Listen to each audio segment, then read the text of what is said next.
Hello everyone, and welcome to State of the Realm. This week, it is actually Mr. Happy doing the intro, not Sly pretending to be me. I'm back for a week, although I'm sure Sly will have some sort of clever thing to say next week in revenge for all the nicknames. Damn straight. This week, we're going to be talking about patch 3.01, which saw the release of Alexander Normal. And we're going to be talking about the greatest live letter of all time. I'm sure everyone would agree. Live letter 23. Was it 23? It was 23. It was 23. It was definitely 23, because it's a number that we all wish we could forget. But anyway, so yeah, I'm sure you've heard an extra voice now at this point, but we have a few extra guests today. Of course, we have the regular Sly, aka Slythefox, aka Sly, aka Greyfox, aka that. I'm gonna have to have you do it at this because I can. Thou art mine Esquire Blue. Thou art my Esquire Blue. Yeah, there we go. I forgot it in the 5 minutes that we said. What's going on, Sly? Anyway, you my boy Blue. What's going on? How you doing? You did a good job last week. What? That's the third time you've made that noise since this. All right, never mind. Anyway, since I already had to say his name, we also have Ethys Asher. He's joining us again for a not lore related podcast, which might surprise people. People probably upset. They're like, Ethys, oh, not lore. How you doing, Ethys? Yeah, I'm all right. Again, there's no lore, so he's just all right. He's not doing great. He's just all right. And finally, we have someone who we haven't had on the show in a very, very long time. Not since the last time we did the 2.55 spoiler cast episode. I don't even think that was like 5. We have Milo _575, just because why not? What's going on, man? Woo! Yo, I'm here. What's going on, man? Thank you so much for having me. This is really cool. Like, damn, I'm surrounded by 3 gentlemen that I'm a fan of, so it feels good, man. The weather's perfect. Feels great, man. Feels great to be here. We're now officially gentlemen. Like, I should have saved the word. With that word. Yeah, you're bringing the gentleman thing in so I'm not early. comfortable with that. I'm not letting go. of that. Let's go. You're not letting go? So we're all right, Ethys, you are now officially a gentleman. Yes. Oh, fuck. Ethys is like, you guys don't know me as well as you think. I'm not as gentlemanly as you think I am. All right, I'm probably gonna look in the wrong direction since I've had a week off of the show. I gotta ask Sly and Ethys. I was farming Alexander quite a bit last week during the show because that was the whole reason I took off. We didn't know Alexander Normal. Alexander Normal. We'll talk about it in a minute. I didn't expect it to be done so quick. So, how was last week's show? How did you guys enjoy it? Because I was jealous I couldn't be on. We just kind of geeked out. Yeah, it was great. It was great. Yeah. Talked about things that we wouldn't be able to talk about with you here. Oh. No, seriously, we I think we'd both cleared Alexander before we actually started the show last week, hadn't we, Sly? Yeah, we I know you had. Yeah, we could have talked about it. And it was really hard not to talk about it. Yeah, it really was. So thanks for making us hold this off, Happy. Thank you. It's too bad we're doing all of that. You sucked all the fun out of everything. Well, we don't know who's not going to be on the show. Well, I'm actually not going to be on the show next week, so that was probably a bad. Yeah. We don't need him. They don't need him. You're good. It's too bad Milo couldn't be on that because Milo was on the first spoiler cast. It would have been nice to have him on the second one too. Ooh. Milo self-proclaimed least knowledgeable topic. I suck at lore, dude. But I actually loved the first lore episode with Ethys with the trivia. That was, dude. I was into it, man. I was into it. Oh, that was so much Just fun. wait till the 3.0 really... Eorzivia.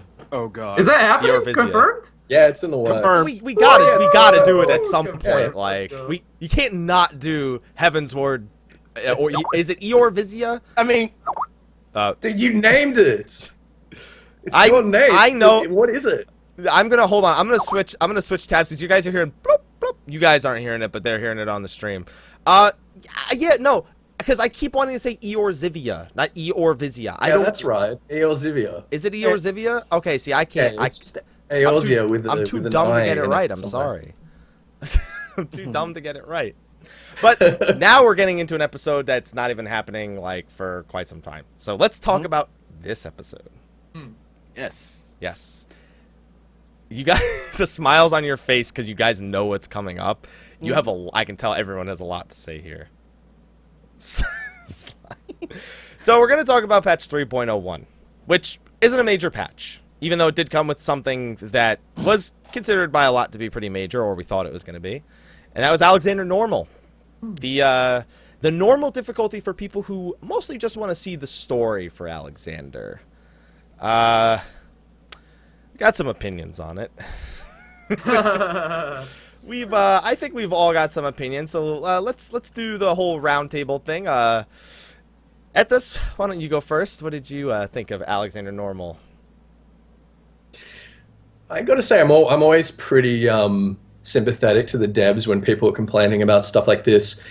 We've known for a long time that we're going in two different tracks at the same time. One for the sort of casual hardcore, and one for the hardcore casual, as you sort of describe them. I think the fact that it's easy, that's obviously the point. Is it too easy for the casual crowd? I don't know. What's the sort of what do you think would be the percentage of people who have cleared it? Milo, do you think everyone's finished it already? That's so hard to. It's so hard to say. I don't know. Based on just offhandedly people I've talked to, I don't know. Maybe like 30%. I would say. I mean, I think anyone who wanted to do it and clear it has done it. It seems, at least. I'm not really sure. What have you guys got from talking to other people? Because I've just done it with my static, so I really don't have a good reference point. Yeah, I haven't really heard the sort of casual perspective, because a lot of people are complaining about it, but it's people that are waiting for Savage and are sort of holding out for that. What do you think, Happy? I'm not gonna complain. That's my outlook on it, because I knew Savage was for me. The night before it came out, my raid leader was like, "We only have 4 hours to do it in the morning," and I was like, "Okay," and he's like, "Don't worry, we'll clear it before then anyway." And I was like, "Haha, that's funny." And and then an hour later in the morning, we're like, "Okay, we really did finish it in an hour." Yeah. So it was like, I knew it wasn't going to be for the people who wanted a hardcore challenge, and that's fine. If people want to do it for the story, and honestly, I'm glad that we've gotten the story from it now, and we kind of have an idea of what's going on, and it's whatever. It's for people to farm. It's for people to get some gear. It's a sort of sense of progression, which we'll talk about a little bit later. But then again, you have to go into the whole people who've cleared it and people who want to be quote unquote consistent. For the more casual crowd, you still have that crowd who want to, clear it, but clear it more consistently with their statics or in DF. And I wouldn't say it's DF friendly. In terms of loot, it definitely isn't DF friendly. But in terms of just actually clearing it, yeah, you could probably DF it and just be fine. Well, I'd say that for 1, 2, and 3. 4 is a nightmare. It's not mechanically difficult, but 4 is a healer's nightmare in the Duty Finder. If you've ever feared something, oh man, I sure hope they don't get hit by that. Yeah. Oh my goodness. But yeah, so I think we're all in pretty much agreement that easy versus too easy. Some people definitely are very unhappy with the difficulty, and then there are some people who still haven't cleared it. They can't get a group together in the Duty Finder to beat A4. Right. I think that's a fair place for it to be. It's still not 100% clearable, but the hardcore crowd will have our chance. Yeah. Next week. But Sly, you mentioned loot. Ooh. Tell us about that, because you sounded like you already had some salt, some sodium levels rising in your blood right there. It's not even that I'm salty about the loot. It's just, how long has, okay, we just had reset today. How long did it take you to pretty much farm your loot today with all, because you did it DF, some DF, and then you went with kind of a motley crew, and it takes a while. You're waiting almost hours for a drop in one floor. If you're consistently farming it, you're waiting hours. Just for one drop, I just want that chest 4 hours, maybe, on a bad day. I don't know that that's the thing, though. Because we had that same system in WoD where you would have to, I could go 10 WoDs in a week and never see the body piece I want or the feat that I wanted. But I think the bigger thing is now everyone is rolling on the same piece. It's the same Yeah. That's the issue. That's the issue. Yep. Yeah. I mean, I don't want to talk about my luck in Alexander Normal. 4 hours of double spring is just the worst, and double shaft is by far the worst. I've had terrible luck. It's been horrible. Even with my static, we've had to sit there for 4 hours not getting what we wanted. Just one person holding us back. So you say a kind of Ravana-ish system would be better? Oh, absolutely would be better. But at the same time, Ravana's still trolly as shit because every time I go in and farm it, I don't need to farm it anymore. But when I did, I swear to God, I saw the Astrologian Globe like 5 times. Oh. Didn't see the freaking spear drop one time. Had to use tokens to get it, the totems to get it. But saw the Astrologian Globe drop 5 times. Now, if we're going to do that for Alexander, it's probably going to be the same damn thing. You're probably still going to be salty. Listen, at least in 10 runs, I'll be done. Yeah. 40 runs a week. We're good to go. How have you guys? Have you guys had the same? Because Sly and I are going back and forth here. Milo, what's your luck been like? It's been all right. Thankfully, I've only done Alexander with my static group, and we've actually had the mentality of just like no man left behind. Like we have just, I mean, if we have to grind turn 1 for like an hour and a half, which we did have to do. We just do it until everyone gets their items. Our luck hasn't been too horrible. It's not been amazing, but the system is definitely flawed. I was talking to try and get another perspective. I was talking to some friends who have done it only in Duty Finder, and it's ironic because Alexander Normal, like we talked about before, is designed with the audience in mind who maybe doesn't want to commit to a static group for Savage for them to be able to get gear and be able to do it through the Duty Finder, right? But the loot system, as was mentioned, is fundamentally flawed for Duty Finder because now you have everyone rolling against each other for the same items, and anyone who's doing it in Duty Finder needs the items. So it's not been bad for me. Some things that have been brought up to me to fix it were maybe making it just drop more items. Instead of dropping 2 items, it would drop like 4, for example. But yeah, I mean, my perspective on this is kind of different because I've just been in a group that is just grinding it out no matter what. But the system definitely seems flawed. I don't know if totems or that type of token is the correct choice either. Because, like with Ravana, for instance, the totem and the drop I think is a fantastic idea. I would argue that the 10 totems to get a weapon is actually not enough. I mean, I farmed Ravana for like a couple of hours, and that was it. That was it. I've never gone back because I have 3 weapons in a matter of like a couple of hours. So it's a hard balance to strike. I'm curious on what you guys think could be done to improve this system for Duty Finder players specifically, though. Ethys, you've been sitting there thinking contently. Just I've been staring at your face. Here's the way. Here's what I think that they were sort of thinking when they designed it. Anyway, you've got people doing Crystal Tower, right? Big loot tables, very small chance of getting what you want. You have to run it for hours and hours and hours. Now the casual player is saying, "I've only got so much time in my week to play this game, and I don't want to spend it for nothing. I don't want to spend it not getting drops." On the other hand, as a casual player, also I don't have the time to commit to a coil static because that's 3 or 4 nights a week of 2 or 3 hours a week, 2 or 3 hours a night rather. So I think what they're thinking is they've made it more difficult than Crystal Tower. So the casual players can look at the option of having a static. Suddenly it seems like a good idea because you obviously didn't need that for Crystal Tower. It was more effort than it was worth. Whereas now if you have a static just to farm for 1 night a week, you can go in there for a couple of hours. You've got these tiny loot tables. You've only got 3 potential drops. And you should be able to get everything you need for your group after a couple of hours. So yeah, it's a poor system for Duty Finder, but we've also noticed that The turn 4 of Alex is also pretty rough on Duty Finder.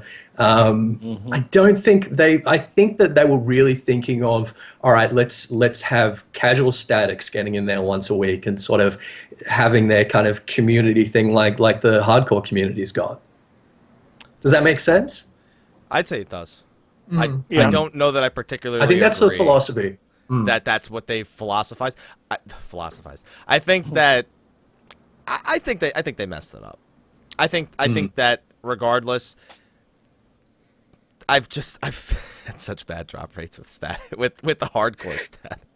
Yeah. You're just salty though. On Yeah, paper, I am. like, There's on only so paper, many it's times good. I can see double crank when no one needs crank, like 8 runs in a row.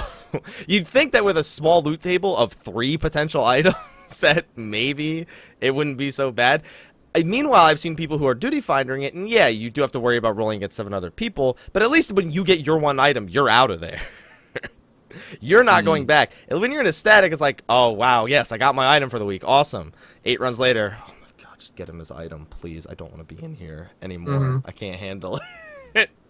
I can't. This fight's 8 minutes long. It's so long for no reason. A1 is only 3 minutes. I can't do it. I think it's got its pros and cons. I would much prefer the Ravana system. They could even do small tweaks. For example, making it impossible for a turn to drop 2 copies of the same item. Like just small tweaks, anything to make it less, like you said earlier, double springs every single time. Like that's just a small tweak, anything to make it better. But it's funny because in 2.x series, everyone's like, this loot system sucks. Why can't we have tokens? This is bullshit. And then we get tokens, and everyone's like, these tokens are bullshit. Why can't we just have no? Like, there's We're really, never satisfied. There's no way. Well, these aren't like really like the tokens people imagine. The Ravana tokens are how people imagine tokens being. Yeah. And I like that system with the drop and the tokens to make it, more deterministic, but still have I think another issue with the current normal Alexander system is that you kind of, it feels less exciting to see a screw drop than, the hype-ass item that you wanted. Which is why, I think Ravana is good, because you do have the chance to actually just straight up get the good item you want. That's more of an imaginary thing, but I definitely felt that to an extent as well. I would say, though, I think maybe they should make the number of tokens higher, more like the totem. I'm sorry, it's so hard to. I guess totems will say for Ravana, make them more. I think 10 was not enough. It's just if a kill takes like 8 minutes of Ravana, you can do the math. That's it. So what would be a good sweet spot then? Like 15, 20? 15, 20, I think is fair. That way it adds replay value to the content in a way that feels deterministic, not like, Mr. Happy's experience farming Alexander, where it's like you're at the pure mercy of the just make it 3 items. It's 1 of each token. I will take that. That would be great. That would be fine. Just 1 of each on clear gives everyone in the duty finder a better chance of at least seeing the item they want every single run. I think it's more forgiving for both the people farming it and for the people who are duty finding it. I'm not saying give us free loot. Have another chest. Or is just, that what you want? Have another chest and then no chance of doubling up. Yes. Do you think that would fix it?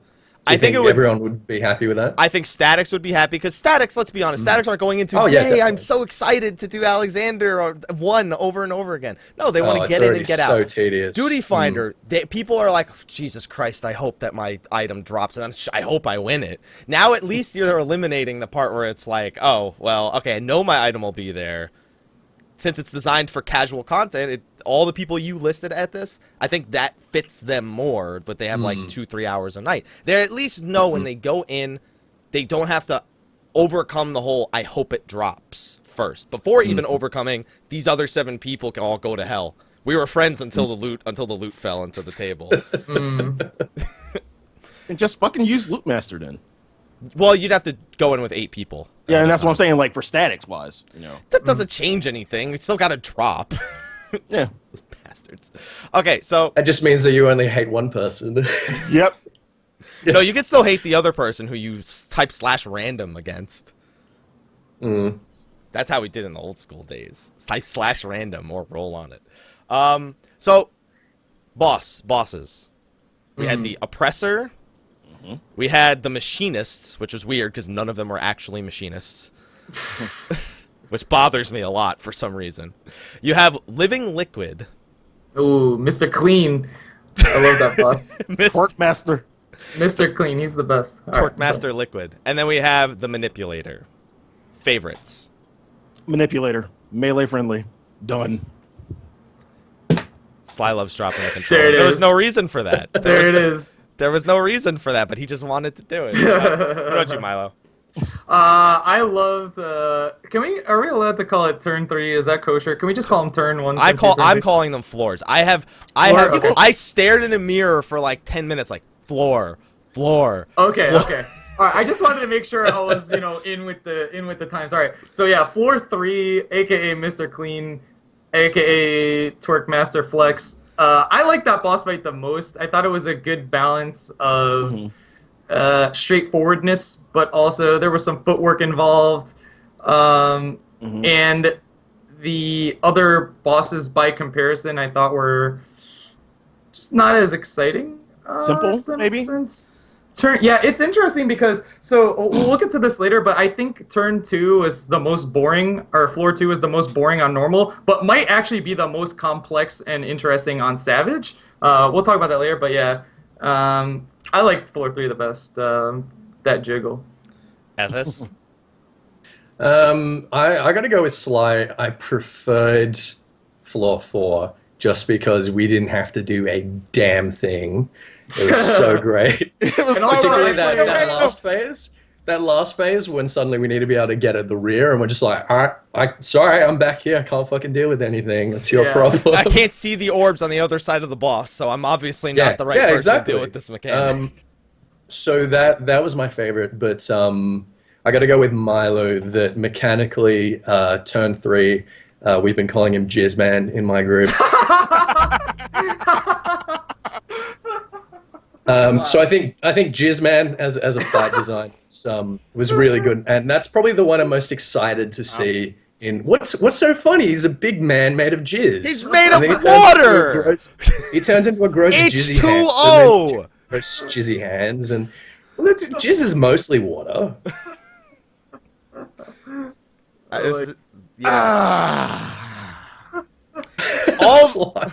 All of a sudden, he's from Final Fantasy. Like he's based on a boss from Final Fantasy V, right? Yeah, I called him. We're all aware of that. What would you call the boss from Final Fantasy V? Jizzman. He's made of fire instead of water. Yeah, but now that I fought Jizzman, he's can't get it out of my head. It could be living electricity. It could be living liquid. It could be living earth. Yeah, it's still gonna be. It's Jizzman now. Jizzman. Sounds like a bad superhero. Sounds like the best worst. He's got a J on his chest instead. And it's got spiky hair for reasons. This conversation has gotten just complete. This is a post-show conversation we're having in the middle of the show. That was way too distracting. All right. Anyway, so Mike, what about you? I'm gonna go.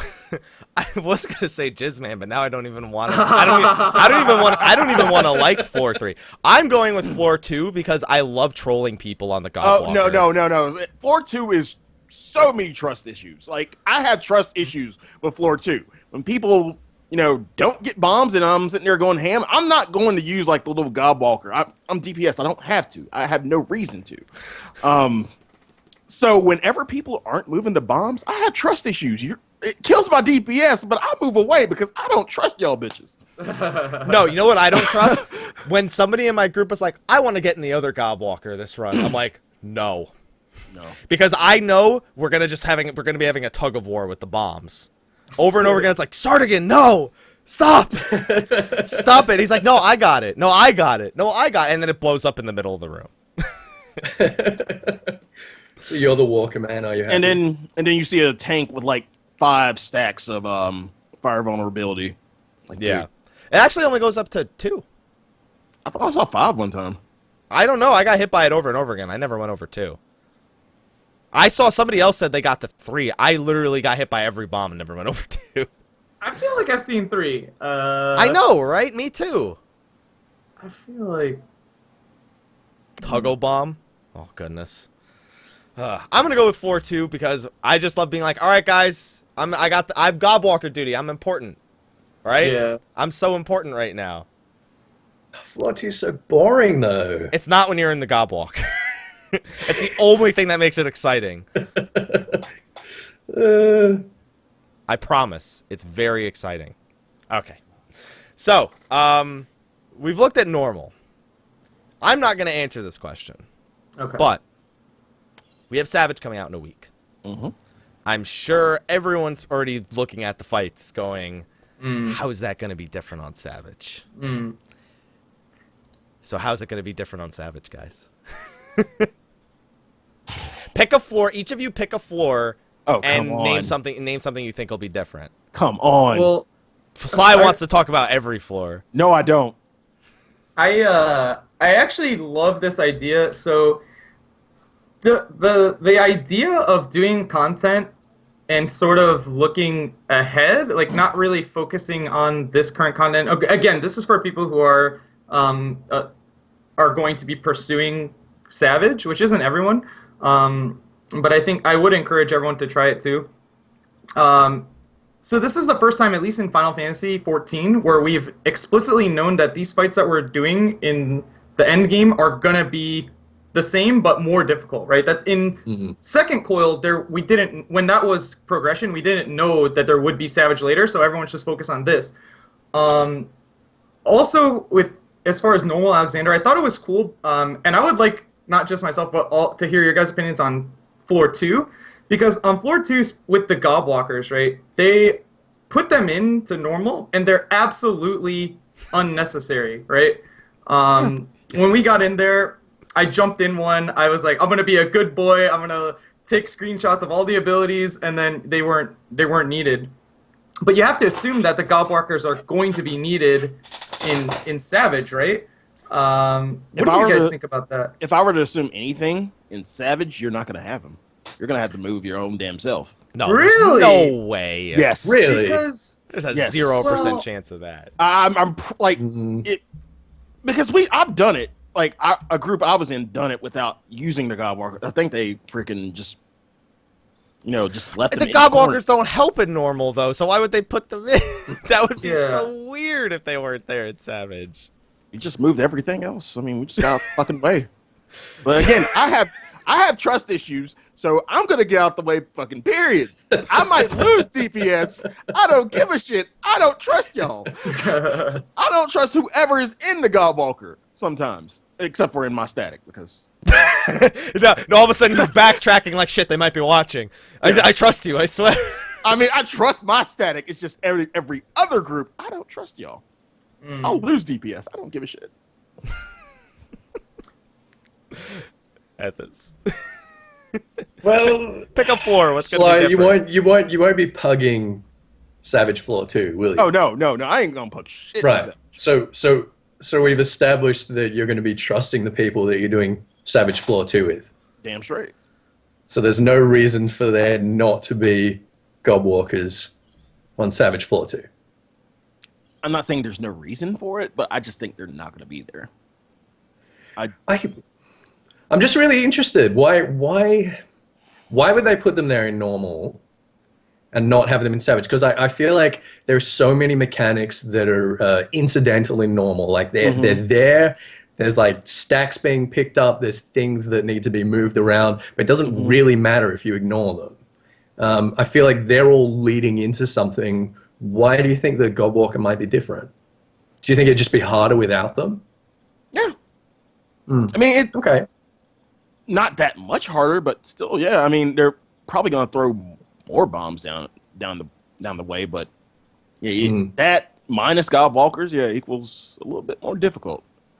Well, what I'm thinking of is, so since when I saw the Gobwalkers, like obviously my first instinct was, okay, we're gonna have to use these, right? And then I looked at all the abilities. So we were talking about the hook one that is obviously used to pull the bombs. But it has many other abilities that I just get the sense that you're going to have to use them. For example, the first ability on the Gobwalker is it puts a heavy on a non-mechanical target. To me, I think like that's going to involve maybe the ads in Savage will hit so hard or they'll power up or in such that you can't tank them. You have to kite them, for example, and you have to heavy them with this ability. It has also ability that stuns everything, and then after the stun duration, it resets the threat table. So maybe the ads will like hit so hard that you can't tank them, and you have to rotate the stuns. That's my line of thinking, at least, and I thought that was interesting that they kind of maybe teased them. Though I do see what you're saying, Sly, and that you think they might not be there at all. But it's so what's the word? Like they're there. Like if you didn't need them, then I don't think they would put in the time to create them in the first place. If that makes sense. So I'm really excited about what is going to have to be done with the Gobwalkers in Savage.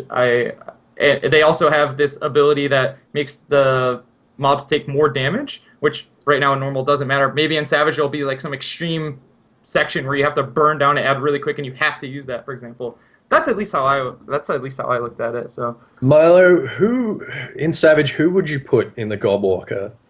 First of all, do you think we'll be using one or two? And secondly, what do you think the sort of arrangement of classes that are still on the table is going to be? Is it going to be, say, solo healing with one of the healers, or are we going to need both of our healers and we're going to have a DPS in? How do you think it's going to work? That's interesting. So I am led to believe that I would assume you have to use both simultaneously.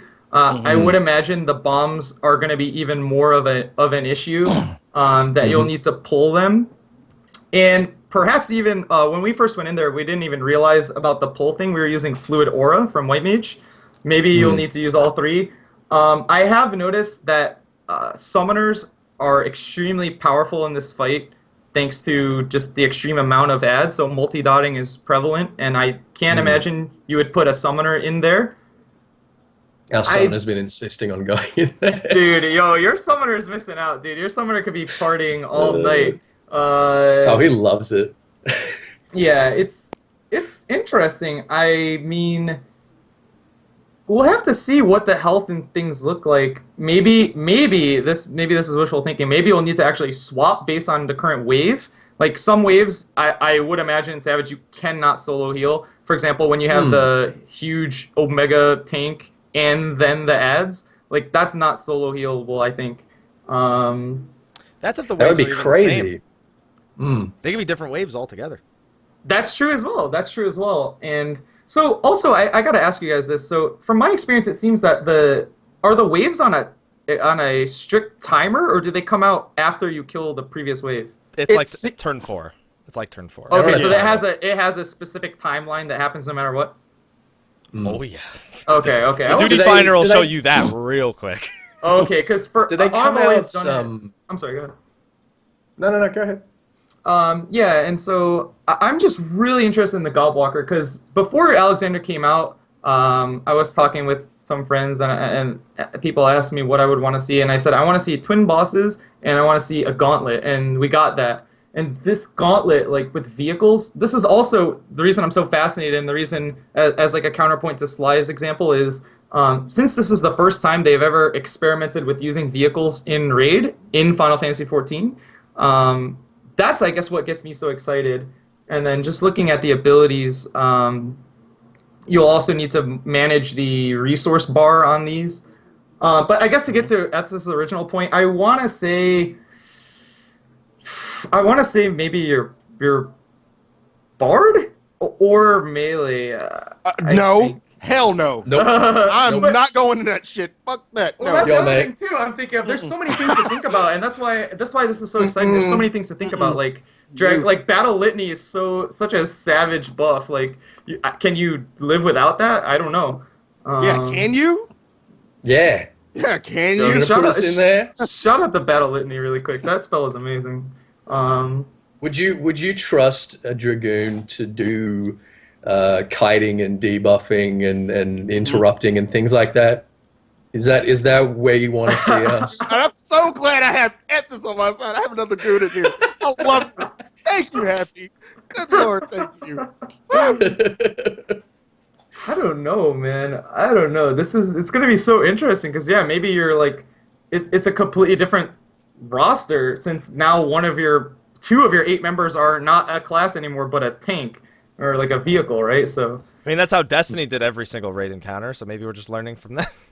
could be. Destiny had raids. They had swords. They had shields. Oh, they had mazes. Had a lot of health. Yeah, they had some stuff.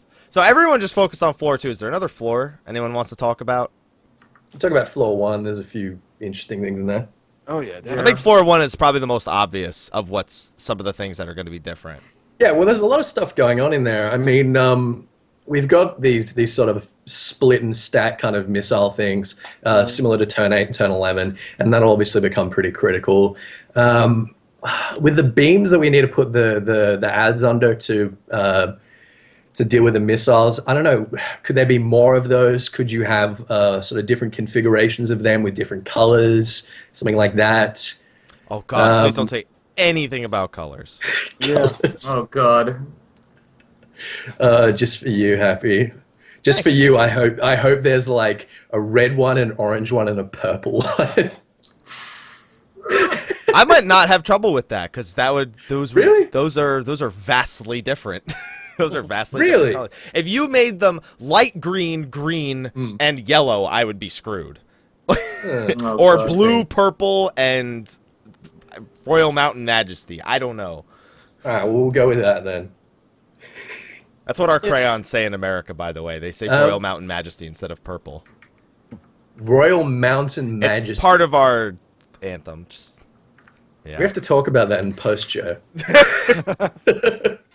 The other one, so when we get the Oppressor 5.0 showing up, we get these stacks from them being tethered. They're damage up stacks, aren't they? But they don't really seem to do all that much at the moment. No. I think they'll be far more critical. They're also not permanent.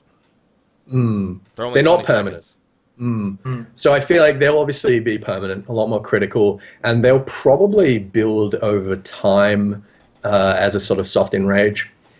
And I think the last thing is basically that self-destruct cast. I'm expecting that to be like a couple of seconds. I'm expecting that to be really critical. Shorter.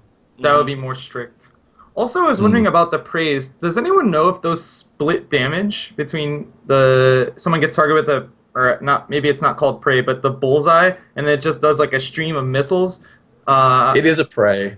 Do we know I don't if think that it does splits? It doesn't hit in an AoE. It just hits that one person. You can't even pass it in normal mode. Okay, so that one might be a little bit more healing intensive. I like the fact that they put a very explicit enrage on the first boss as sort of like a DPS check to get you like through the door, so to speak. I remember. Oh, you're talking about Faust? Do you think Faust will be harder? Wait, who? The trash. Faust, yeah. Faust, yeah. Oh, that guy. Yeah, the first one. Oh, that could be interesting, yeah. I mean, they didn't. The thing is, with previous Savages, they've never touched the trash. Yeah. In Second Coil, it was literally the same exact trash with a harder boss. Yeah. So it would be cool, but I doubt it. So everyone's naming like Oppressor 3.14, Oppressor 9999, Oppressor Pi. Oppressor Pi. There you go. Is it 5.0 or is it 0.5? That's 0.5. Yeah, it's 0.5. 0.5. Yeah. All right. It's the other That one. does make more sense. Yeah. It's not like it comes out at 50%. It's just it's half the Oppressor the other one was, I guess. Half as oppressive. And I kind of agree with Ethys on the lasers, where every ad will account for one laser. So you fuck up an ad, put it in the wrong place. Oh, yeah. Yeah, because At the moment, if you miss one of those lasers, it doesn't really matter. Oh, it hurts, but it doesn't. Won't. If you miss matters. both of them, you're dead. But yeah. If you get both of them, but if you get one, you can heal through it. Yeah, because if you remember, you get like 2 ads per oppressor, so that's Yeah. So I would think there would be 4 lasers for a Savage. it's a pretty tight DPS check there. Not really. In hope so. Savage, In Savage, maybe. Yeah. to do all 4 of them. Yeah, I think that fight, like Ethys said, might be more focused on the enrage timer, and like since it's the first boss, not super movement intensive. And I think that might be the highlight of that. I think J-Man Floor 3 has potential as well. J-Man.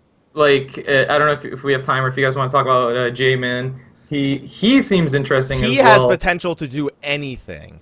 He's a carbon copy of his Final Fantasy V counterpart, which has a human mode, a hand mode, and a tornado mode. But they could go wherever they want with that, with a transforming boss. Yeah, and his current mechanics, I feel like, would be amplified. I think that there's more to be done with the positive-negative tethers. I think there's more to be done with the split cleaving, for example. I thought that when we first got in there, I thought that the entire raid had to split the cleaves, which ended up not being the case in normal, but maybe in Savage, when he's in single hand mode, maybe the whole raid needs to absorb the cleaves because it does too much damage. Or when he splits, maybe you need to have like 4 and 4. Things like that. I just feel like J-Man has a lot of potential as far as his current mechanics just being amplified. And then, like you said, Mr. Happy, they could just go off the wall if they wanted to as well. I thought the tornado phase, the ads, was a little weak. It was just really straightforward. So I would imagine they'll do something more. More ads. Yeah, more ads. What do you think more they ads? could do with that? I had this idea that they could sort of reduce the size of the arena and increase the size of the electric field, the same as with Imdagud. Oh, yeah. Yeah. I guess that they could have the ads move faster as well, just have more ads. I don't know. I like the idea of that fight having a soft enrage like Imdagud of the arena getting gradually smaller and smaller. I think that would be pretty intense. Or it could kind of be... Oh, go ahead. I was going to say, one thing, I mean, I'm trying to rack my brain. I'm pretty sure they've never done this, but a sort of, like, bullet hell, like, phase, in that hasn't happened in Final Fantasy XIV, right? I'm trying to rack my brain. I'm pretty sure not. You mean like Toho? Yeah, exactly. I obviously, this is pure speculation, but I think it would be cool if they did, like, a pure movement-based phase where you just have to dodge things rapidly. Like, for example, maybe you don't kill the ads, but instead there's a lot of them and they move in like wild patterns and you have to move through them while managing the tethers and things like that. Also the tether in that phase, we've just been like stone skin ad-lowing it on a tank, but that has the potential to need to be split or things like this. There's just so much really to imagine with Floor 3, I think. I kind of foresee like a Crystal Tower King Behemoth mechanic, maybe, with the whole floor being electrified and some kind of that's a possibility. Yeah, the idea of positive and negative charges is a lot. There's a lot. It's a very simple mechanic, but I feel like there's a lot of potential, like you said, in manipulating the arena itself. So yeah, I'm really looking forward to Floor 3 and Savage. I think they have the potential to really do something interesting there. And I don't even want to think about Floor 4. Quarantine is a hard fucking DPS check. The quarantine blows up with you in it if you don't kill it. I've seen what the quarantine looks like. One time the off tank got gibbed and it sucked me and a dead healer into the thing. Oh yeah. And the doll killed me. So I sat there for like 30 seconds like nothing's happening. And then all of a sudden the room goes boom and explodes with lasers everywhere. No. Really? Yeah. That's amazing. And then the doll never dies. So the next people that got sucked in, they had 2 dolls. Oh my goodness, that was. Do you ever get out? Can you get raised if you die? No, unless a healer gets sucked in. Unless a healer comes in. Huh. Yeah, you're pretty much you're quarantined. Detention. And the healer doesn't under normal conditions, does it? No, not unless you have a DPS as the second in enmity, which will only happen if the off tank is dead. So you're already well on your way to dying. Try single tanking it. It's totally RNG. It's total luck. In terms of who gets put in quarantine, it has been done, but it's really RNG as hell. I want to do it. Manipulator 0.5. Let's just have a second manipulator. Oh no. Oh, that would be amazing.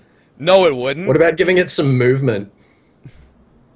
Yeah, Is it what going to is it? stand there in the same way, or could it move? Could we have something like it's rooted there. like Steps of Faith, where it's like stomping? Yo. I mean, but because it does technically have 4 legs, you're only hitting the front 4. You're not hitting the rear. We're going to have to attack all 4, surely. Yeah. So what I'm Also- getting from this is everyone is way more excited for Savage than they were for normal. Pretty much. Oh, I yeah. think so. Pretty much. I'm also as a scholar player in floor 4.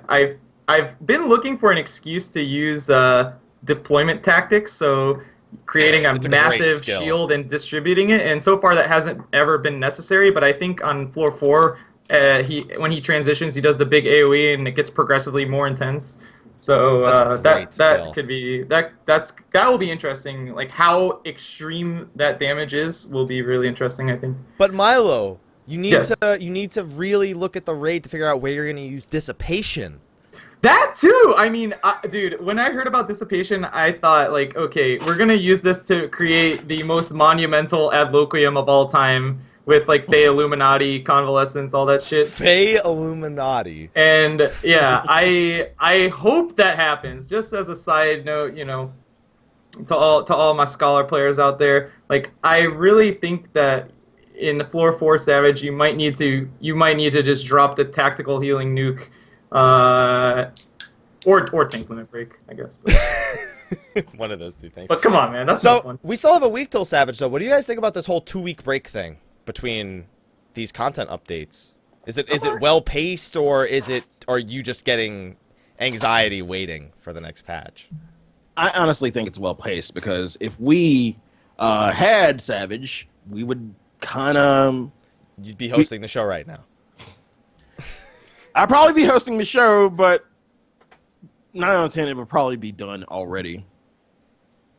Oh, you're saying if we had You think Savage so? from I think when it'd already be he's cleared. not saying from today. He's saying from when like when normal came out. If we Yeah. already had Savage, it'll be done, and we would just be in this lull.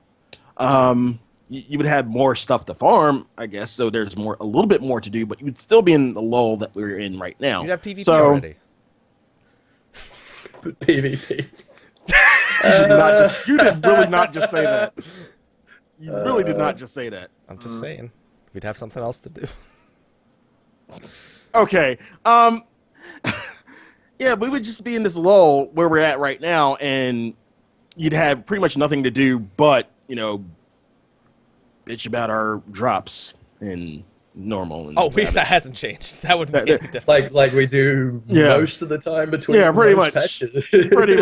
pretty much. So I think it's kind of good that we're kind of waiting. We have just a week, so I'm patient. I can take it. What about you? What about you, Ethys? What about me? I think the 2 weeks is all right. I mean, my group, even just going in there on like Sunday, we were like, oh, fuck this again. It's already become so tedious. But I guess that's us being spoiled in a lot of ways. Aren't we all in general? I don't know. I wouldn't make it any longer. I might have made it 1 week just to make normal mode feel a bit more exciting. You know what I mean? You'd be. I feel like if you knew you only had 1 week, you'd be far more focused into, as Milo was saying, the sort of potential mechanics coming for Savage. There'd be a lot more kind of discussion. You'd probably be taking it a lot more kind of slower and methodically, worrying less about drops and worrying more about the preparation for Savage. But I don't know. I think two weeks has always worked. Yeah, and you're a little bit more leveled in terms of item level. I don't know if that's necessarily a good thing. I think going into first coil, right, when we're all, I mean, barely I-170, we might have been maybe, 65, 70. That was hectic. That was kind of really scary. And you're at the point where, at least for a couple of weeks, there's only so far as you can get with that kind of gear. Whereas ever since then, I don't know, I haven't really had that feeling of being undergeared when you get into it, and I find that sort of really exciting. You know what I mean? Makes sense to me. Yeah. Like turn 13, you can clear in one turn. Yeah, but you got vid accessories. Yeah. Yeah, I don't know. That just kind of I don't know. I like it. I like the difficulty curve to start more critical. What about you, Milo? I don't like to be eased in. I think 2 weeks is fine. It really depends who you ask. An issue with me in Heavensward so far has been an issue in my personal playstyle and not the game's fault, in that I just consume content really fast, as do the people I play with. So as Ethys mentioned, right now, to be quite honest, like my motivation to log in is kind of low. After we farmed Alexander and got all our drops last week, like the motivation to log in was low. But that's not the game's fault. That's my fault for just playing a lot and really fast. So I think when you level it out and you're talking about the entire player base, I think 2 weeks is perfectly fine. And the idea of going into content with poor gear I like it too, but I that might be sort of phased out at this point. I think a lot of people enjoy feeling strong going into content rather than like feeling weak. But that's just a personal. I feel you on that, but I think that's more of the minority sort of sentiment there. 2 weeks seems fine, although since crafted gear is debatable, right? I don't know if that's needed. It's going to be needed for Savage, because beforehand I thought it would be like Mr. Happy said with Final Coil, like you would need time to craft and meld all of this gear, and in which case 2 weeks would be fine. Since that's not the case, crafted gear comes out the same day Savage comes out. Does it? The item level appropriate gear will come out the same day. But that's an issue, I think. But okay, the last time they spoke about crafted gear, I don't even know. This was a translation. This could have been completely inaccurate. They were talking about the scale of the gear and where it sat, like how item level is going to progress in 3.0 to 3.05. And they said the base gear will be log gear. Then you'll have upgraded log gear. Then you'll have Alexander normal gear. Then you'll have pentamelded crafted gear. Then you'll have esoterics. Then you'll have Alexander Savage in terms of power power curve. Okay. Which is very confusing because there's no upgraded esoterics gear mentioned, and crafted gear with the pentameld HQ is rated above normal. That's if this wasn't a mistranslation, of course. Right. And I don't know how I feel about them openly admitting, because they've had mixed singles. They've said we want it to be a way for new players to get back into the game, so they don't need to farm gear. It's going to be better than Alexander normal gear. Like that doesn't make sense to me. Yeah, and the fact that for people who would need to use it, this is the small minority of people who would want to use it for Savage progression.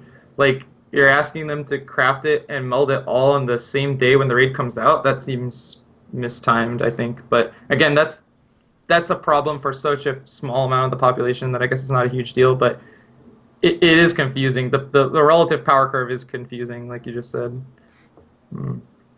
I think every super hardcore group has got at least one crafter who's capable of meeting that task, at least with the accessories. If we have accessories, it could just be left side gear, because they also said they're sick and tired of people melting vit to things. See, yeah, that's weird. I mean, yeah, it's really strange. They started doing that back in 2.2, where they were like, we're not releasing the most up-to-date accessories. We're not doing it. If you want to use the old ones, go right ahead. And you know what groups did? They're like, sure, we'll use the old accessories. And guess what? We still beat the fight. Well, if it's not a VIT problem, then they probably won't be absolutely necessary. That's the hope. And that's to bypass the fact you don't have enough gear by the fight standards. Yeah. I guess on the flip side, poison potions aren't working at the moment, are they? Nope. How do we feel about that? I reckon that is absolute bullshit, I gotta say. We need super I'm not potent happy with poison. that. We need powerful, potent poisoning potions. That's what we need.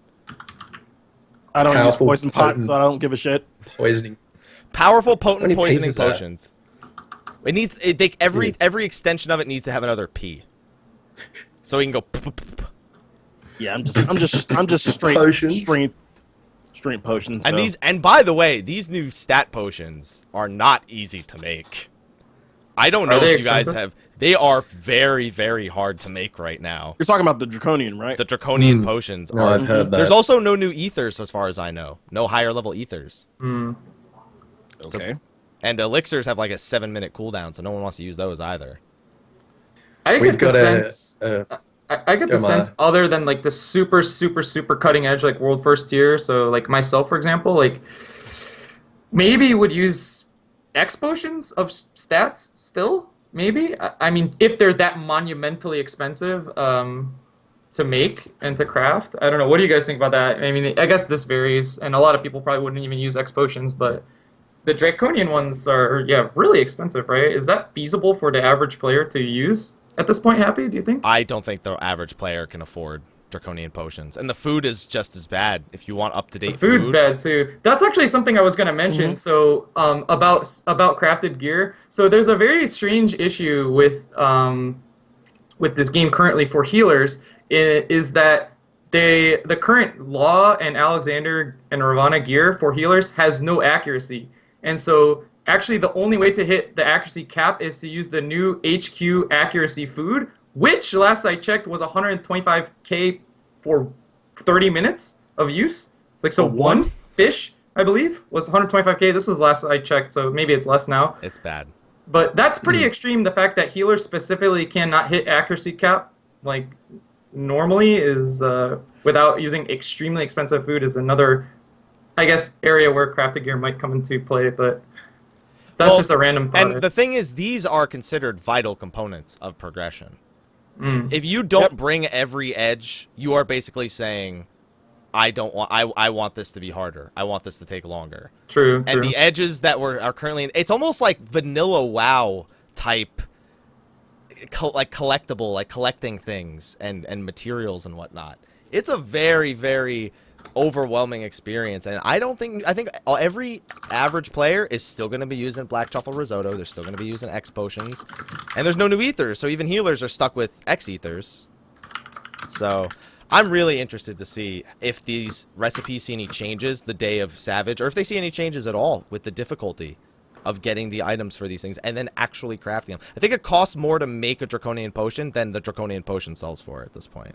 On my side. Yeah, because I bought a shit ton of draconian potions of strength, and they were kind of middle of the road expensive.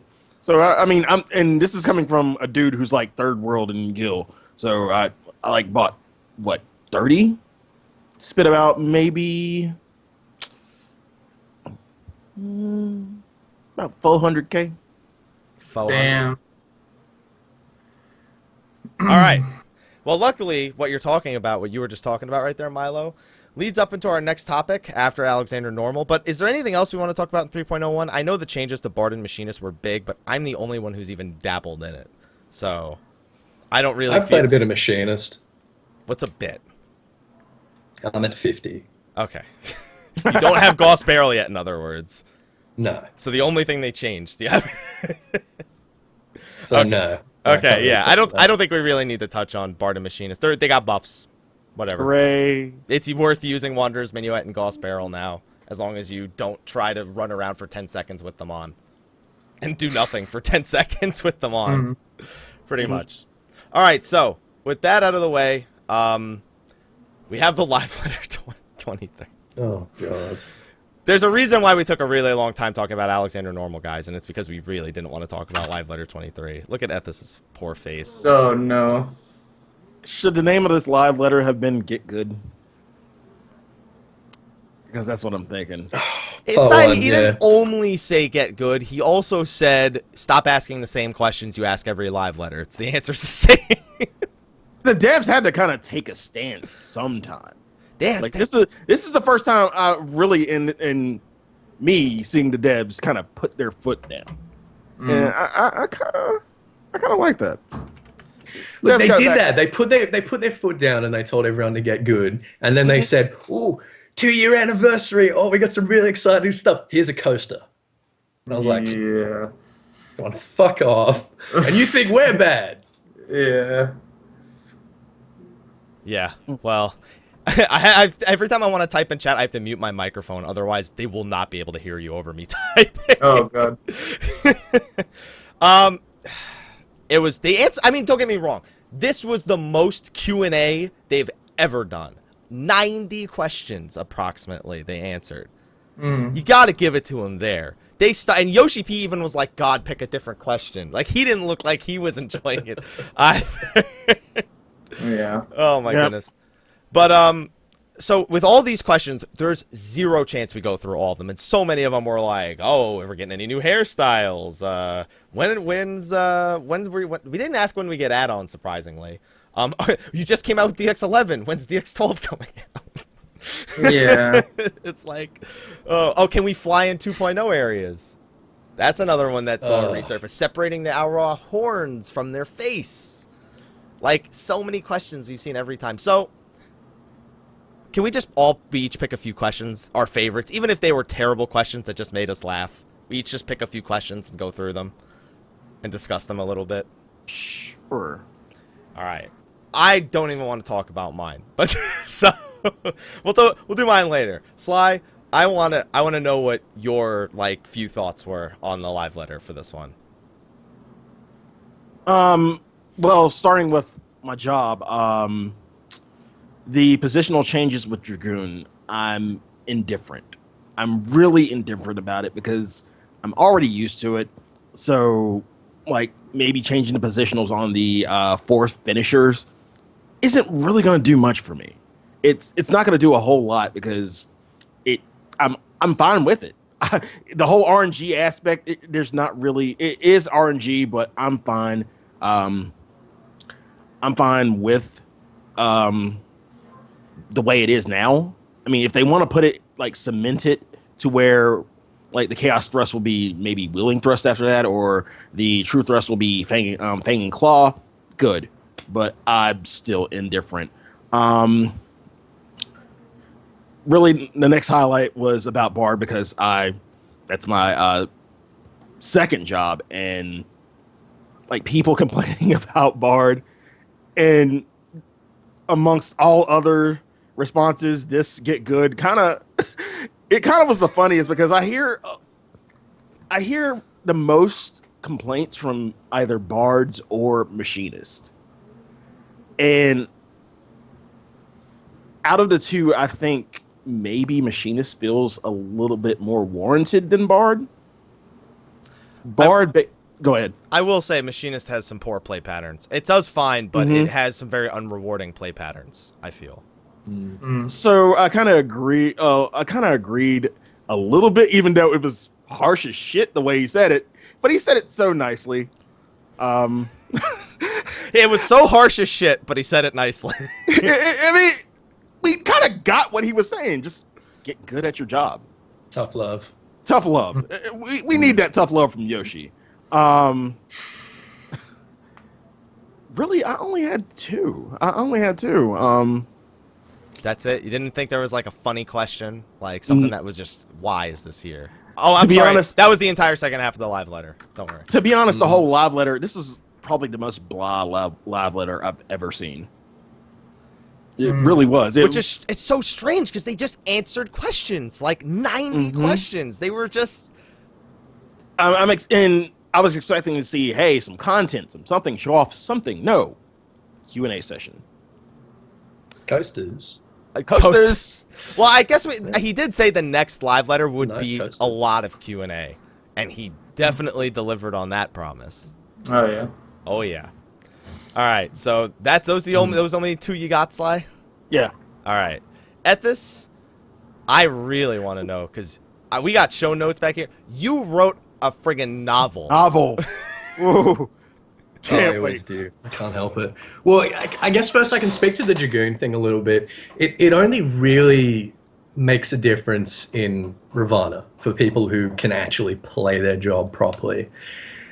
And it's a big potency difference. It's what? It's the difference between 280 and 100, isn't it? Oh, it's 180? I thought it was 190. It's 280 and 100, so it's a difference of 160 potency. But I feel like in Ravana, that's kind of balancing because Dragoon is still on top in that fight, and I feel like those kind of little things that make our job a little bit more difficult or a little bit more dangerous, I suppose, are really just balancing issues in a lot of ways. Anyway, so I found the whole Bard Machinist thing really interesting as well. There are a bunch of questions about this. People asking both, I can't deal steady damage with Machinist, please fix. And then, of course, can you tell us how to play Bard now? Which is fucking hilarious. So I like that he didn't really pander to these. I think there's this real arrogance in the community where someone picks up a Machinist, right? And after 2 weeks, they find that they're doing less damage than the other classes who have been playing that class since 2013. And they think immediately, the first thing they think is there must be a fundamental problem with this class, with the design of this class. It doesn't cross their mind that maybe they just haven't mastered it yet, and maybe it's a little bit more difficult than they think. And that's basically what Yoshi said. He said, it's only been 2 weeks, give it a little bit of time. You can't possibly imagine that you're going to be doing the maximum possible DPS on a new class after 2 weeks. That's just arrogance. And I think the differences that came with Bard were enough of a difference that it almost does feel like a completely different class in a lot of ways. It feels more like a caster. And same sort of thing there. People haven't adjusted to that change yet.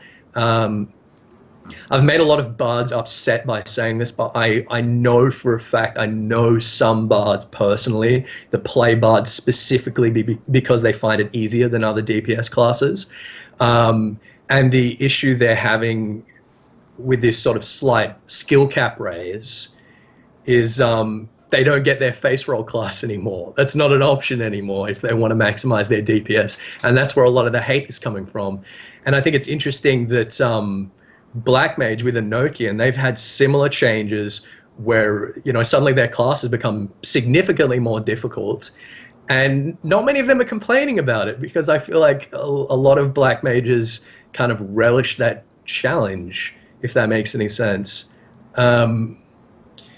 So I think does anyone really have any thoughts on the Bard? Am I being unfair there, assuming that a lot of the Bard complaints are from people who are just upset that it's become more difficult? I have Bard at 60, so I'll speak on this. I've been playing it. I've played it through Alexander. I've done stuff with it. I've tested like 8 different rotations because nobody knows what the hell they're doing in the first 8 seconds of that fight, because you have 2 dots. You have like 7 buffs you want to get up before those dots are going up. I think Bard is perfectly fine. I think it's a little clunky as a whole. There are certain skill combinations that are really annoying. If you use Repelling Shot and you use Heavy Shot too quickly after, or you use another ability right after, it'll interrupt. Terrible. Yeah. There's so many off the global cooldown skills that you're trying to fit in that even it's come to the point where Bloodletter has a higher priority than Heavy Shot, even if the global cooldown's available, because it's the same potency and you want the reset more than you care about Heavy Shot's damage. It's very, very strange, and it's definitely a higher skill cap now. And the biggest thing people don't want is they played it for the mobility. I find that it's not just that it was the easiest, it's that people loved being able to freely run around. And perform their job at 100%. I don't think it's so much that it's harder, but that it's just entirely different from one of the main reasons they got into the role. And I feel that's a fair criticism. See, when you're talking about job changes, I think it's really important to make a distinction, which almost every complaint that I've seen has failed to make, and that's the distinction between I no longer like this job, I don't like the feeling of it, it's not for me, and it's broken. You know what I mean? People sort of conflate not liking something with something having a critical design flaw, and I think that's arrogant. I mean, it's understandable, is that if you really liked the way that your class felt and there's a significant change, you're going to be sort of irked by it. But that doesn't make it broken. I think the old Minuet and Gauss Barrel were broken, though. Like, it was... Oh, yeah, they were, but it wasn't because it felt different. It was because they fucked it up. Because a lot of people don't know, the jobs performed fine before those changes if they were played correctly. The problem was that there was almost no reasonable situation to keep a lot more... Like, it was... If this is not the like. Let's say it was 90% Wanderer's Minuet now, 10% not in Minuet. It would have been 10% Minuet before 90% not in it, and you would have seen most likely a DPS increase considering movement in a fight. Now with the extra 10% with the off the global cooldown with the no cast time, it has basically become that if you don't need to move, turn it on. You have no reason. If you have very little movement, turn it on. If you have to move a lot, turn it off, but you can easily turn it back on. Yeah. That was a good change. I haven't played Bard or Machinist at 60, but just the cast time on that just seems so fundamentally like disjointed, I guess. And so, yeah, I like that change. I would say there's an argument to be made when you fundamentally change how a class is played, in this case with Bard. We'll just talk about Bard since they existed in 2.x. When your entire playstyle revolves around free movement, and then you fundamentally change that overnight without giving the players a chance to test this beforehand, that is just a natural human reaction, I think, to be frustrated, and is a valid concern. I never played Bard other than just for fun. I do feel like forcing cast times onto a job that didn't have them for years is not a design choice I would have made, or I would have actually liked it better maybe if it was, how pre-patch where it was like you would use it 10% of the time, or you would use it like during the opener and then turn it off. Like it would be sort of a cooldown rather than a stance. It would last 15 seconds instead of... Yeah, so it would it would be a cooldown. That would have made more sense to me, coming from the perspective of just fundamentally shifting how the game experience for people who use the Bard or Machinist class. However, it's ultimately Square Enix's game, and this is the direction they wanted, so I think that ultimately people are going to have to just get over it. And with removing the cast time, this is something that should have just been beta tested, in my opinion, and that's frustrating. I feel frustrated for Bard players, right, because this doesn't affect me. I just feel frustrated that people weren't given a chance to see this or experience this beforehand, and then just throwing them in. That's, I guess, my position on it. I'm gonna play the whole Yoshi P devil's advocate right here. Sure. How long in 2.0? How long did it take for you to really optimize each job? How long did it take for you to really, quote unquote, get good and do the optimal DPS, whatever, at each job? How long? Months. How long has this game been out? 2 weeks. How long? Oh, okay. Now with Bard, that's one thing. When you pretty much change the whole dynamic, I get that. Even still, I would say to that effect, even if the jobs change, I mean, you just have to kind of start from the ground floor up. Treat it almost like Machinist. It's not going to be optimized so soon. I understand that you want to get back to where you were in terms of how optimal you were at the job, but I kind of, and I'm playing devil's advocate. Sure. Kind of feel like I don't want to say get good, but give it time. He's gonna say it. I really don't. Just give it time. Yeah, you got to be patient. Yeah, you have to be patient. And I mean, some of the complaints, I get it, they're warranted, but I'll speak with Machinist now. It's only been out for less than a month. Give it time. Like really, give it time. Work at it. Give it time. I'm probably not gonna try out Machinist anytime soon. I'm sorry if I'm stepping on the toes of any Machinist, but give it time, please. Really just give it the time, put in the work and effort. I'm not being elitist. I'm not being, covering his ass. But I'm just saying, just give the jobs time. It's going to take time for you to really optimize the role. Just give it time. Yeah, I really respect that. I feel like in the modern era of games, knee-jerk patches are such a big thing. A couple of games that maybe come to mind are kind of in a different genre, but like a game called Mortal Kombat 9. When this game came out, they would have like major, like people would cry on forums, and they would have like a major balance update like the next week, and it was like so knee-jerky, and it didn't give people a chance to like what you're saying, be patient and think about these things. And I think that's valid. The people complaining that bards did too low of DPS, and I don't think anyone really level-headed.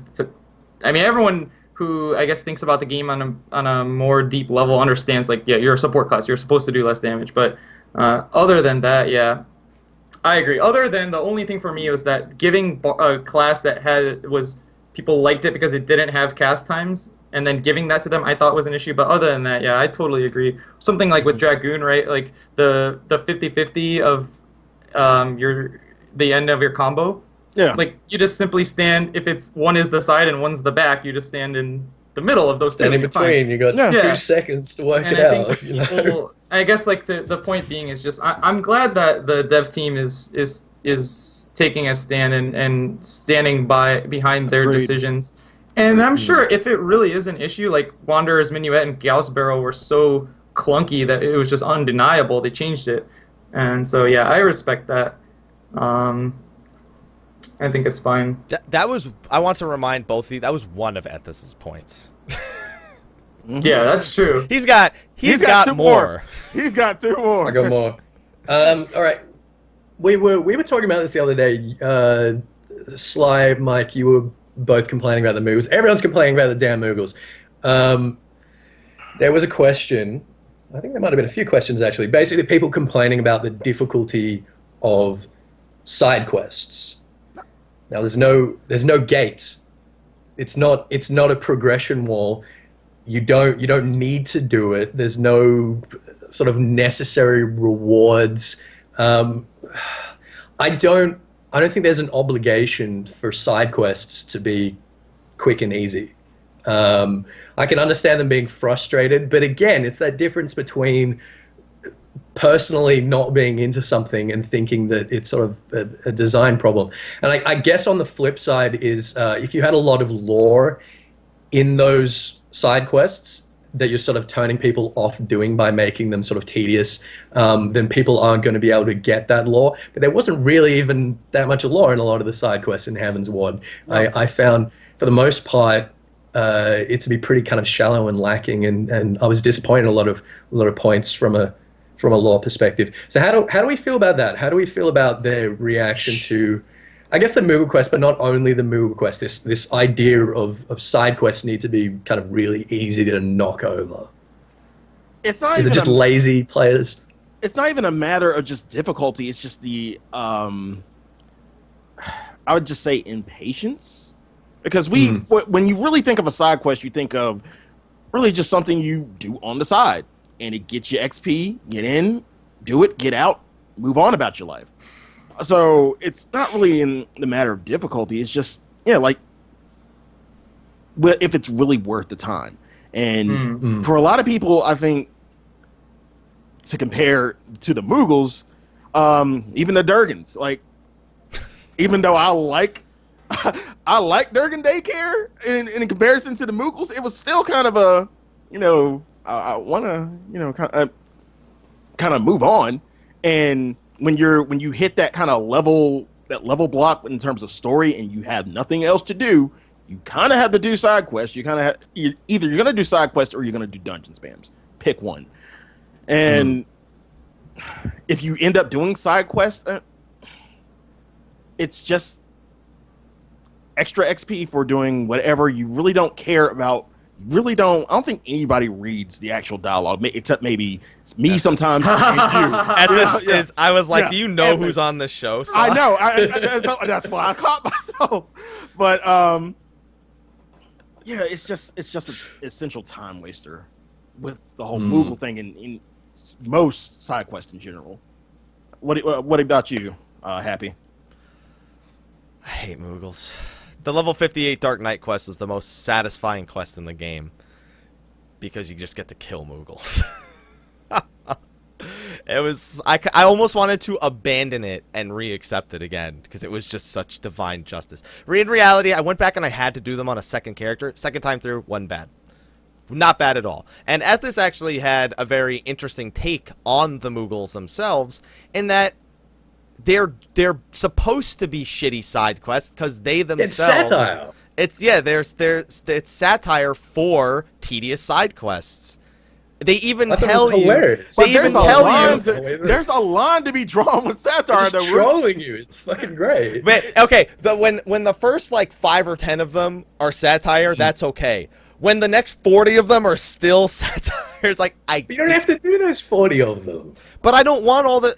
I can't say I don't want the exclamations because people have seen what my hubs look like for the low-level areas. But I don't want those exclamation marks there every time I go to a zone, unless it's a zone I feel like I can ignore most of the time. But when I'm flying around for hunts all the time, I'm like, I just want it gone.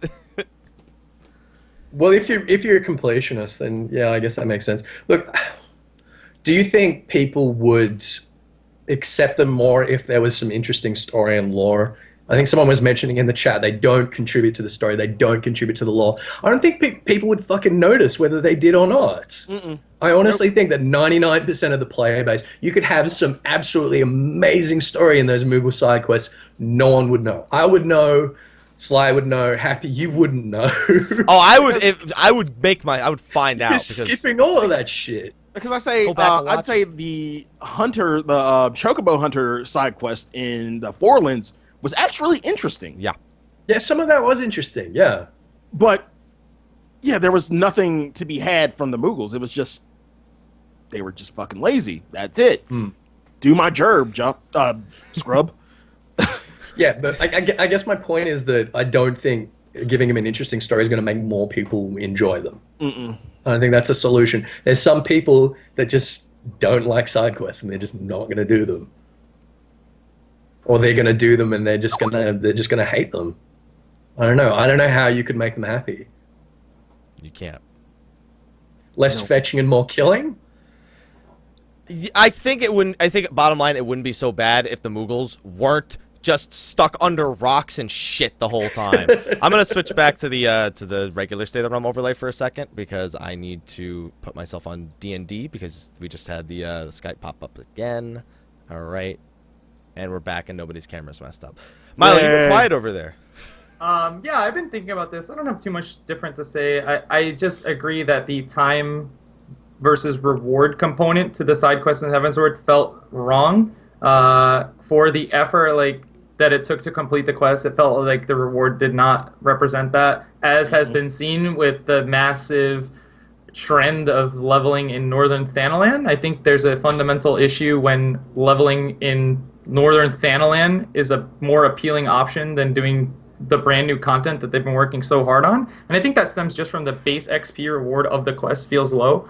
I never thought that the Moogle quests were frustrating, but it was funny, to me at least.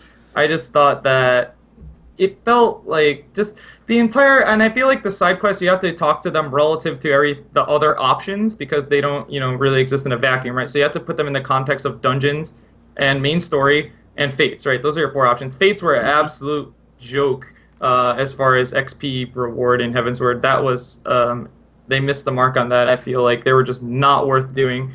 We're getting a fix for that, aren't we? Yes. I hope so. I really hope so because that made me sad. I was looking forward to those. But really, when it comes down to it, side quests, they're an option, and it just felt like for leveling, right? That's the point of them. Mostly is for leveling, and when that option feels less appealing, in conjunction with the main storyline quest not delivering on leveling you in many levels.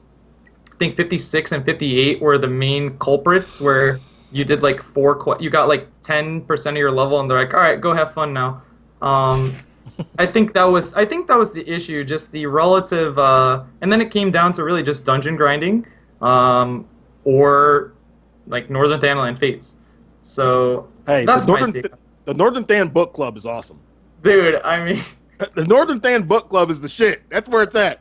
I mean, yeah, for people who have been trying to catch up on TV shows, it's beautiful. But why is it a book club?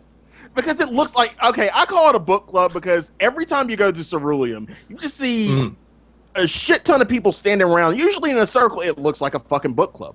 And then all of a sudden, we're just moving. Come back to the book club. But so I'm sorry, I've never seen 500 people at a book club all run to the concession stand at the same time, because that's what it sounds like. It's like oh shit, they just put out chocolate chip cookies and all 500 people ran out. Okay, the cookies are gone. We'll wait till they put out more cookies. Yeah, I think they were just too tedious. Okay, Ethys still has one more thing he wants to share. Yes. Oh, all right. Okay. So, question 46 was asking about what is the new 24-man raid, right? He said there was a hint hiding in something that he said earlier. Now, everyone immediately assumed everywhere at once that he was referring back to the UFOs, right? And that we're going to have some lunar whale bullshit, and that we're going to have a 24-man raid on the moon. Which I don't want. I don't know how many people want it, but I don't want it. There were other things that he said that it could have been. I mean, he's been sneaky about stuff like this before. He was talking about Slyh and Ayatlan and the whole XXIII thing. I mean, that's got to go somewhere. What else were we talking about? We're talking about minstrels' ballads and how we could be getting a hard or savage in one of the story mode dungeons. Could we have like a 24-man etherochemical research facility in Minstrel's Ballad? I think that would be really interesting. I agree. That would. I don't want to do etherochemical anymore. Why? I've done second coils. I've done that? second coil enough times to not want to do that dungeon anymore. I don't care for the second boss, pretty much. As much as I think it would be great to, again, as they said they were going to in this expansion, show people coil mechanics. And they did. I think they took it a little too literally with etherochemical research or something like. Here's a second coil, have fun. And first coil, here. This one thing. Doesn't even have any mechanics. At least they didn't give dive bombs. I was mostly interested that he said that there was a hint of what the new 24-man would be. He's like, I've been giving you hints in my previous answers. No, now I gotta look at questions 1 through 45 and just dissect every word. God. That's what I did. Yeah, and there was comment on a minstrel's ballad for a singularity reactor. The official translation says no comment. The unofficial translation goes yes. Where he's just like, yeah, there's gonna be an extreme version of a certain main story mission. It's kind of how he said it. Just no comment. Oh my goodness. We also heard that. Sorry, go on, Happy. I was just gonna say new 24-man raid. I don't want it to be on the moon either, for the record. No. What about you, Milo? I don't know your opinion on this yet. Do you want it to be on the moon? That would be fantastic, but that would be something I would save. That would be something I would save for like the end, like the end. And that's I don't know. That's another thing. Someone's bringing up the chat. They said the new 24-man is going to be original to 14. If we go to the moon, it's Final Fantasy IV. There's no ifs, ands, or buts around it. If they use the lunar whale, which I'm sure will be a component, and we go to the moon, it is absolutely a Final Fantasy IV thing, which they said they weren't going to do. They could have changed their minds considering we have the Warring Triad, the moon is a thing, the lunar whale's a thing, dragoons are a thing, so Final Fantasy IV dragoons, like, it's all lining up. Yeah, it's the other moon we're going to. We've already done a moon raid. We've already dealt with one of the moons. Just we didn't go to the moon. You know, that was originally Dalamud we were supposed to go to Dalamud in 1.0. Yeah. That was the original design of it. It's supposed to be like Final Fantasy XI Endgame Zone. Oh my god. And Milo hears that, he's like, "No, please, I don't want to go to Sky, please." Oh my god. But one of the other things that that Yoshi mentioned previously was about continuing the stories for some of the main scenario characters. Who would we really like to see sort of carried forward? I mean, other than the obvious like Galvus, who of the new characters that have been introduced do you think that could lead not necessarily into a 24-man? That could be cool, but I mean, who has the most potential? Nero. Okay. We see it, yeah, okay. I'm so uneducated about this topic, like, I can't even... What about, Wait, okay. Okay, for chat, Gaius is not coming back. He's dead. Sorry. Gaius is fucking coming back! Oh, not. We're not having this conversation. You already had this conversation 2 times on the State of the Realm. started it, dude. He's not coming back. No. Fine. You haven't realized. What about Estinian? Is Estinian coming back? Yeah, Really? I think so. And Oh, I shit. had an interesting conversation about this last night with Frosty. I think we kind of think that I'd say he's not coming back. I say once we kind of kill Nidhogg again, he kind of bites the dust as Estinian, but he bites the dust. Another possibility could be that he could kind of do the whole nail thing and we fight a quote-unquote vassal of Nidhogg, and with Estinian being kind of Durgany. But I just don't see Estinian... I just don't see Estinian as being sort of a powerful enough person to actually warrant a fight against himself. Like we talked about, we carried Estinian throughout 3.0.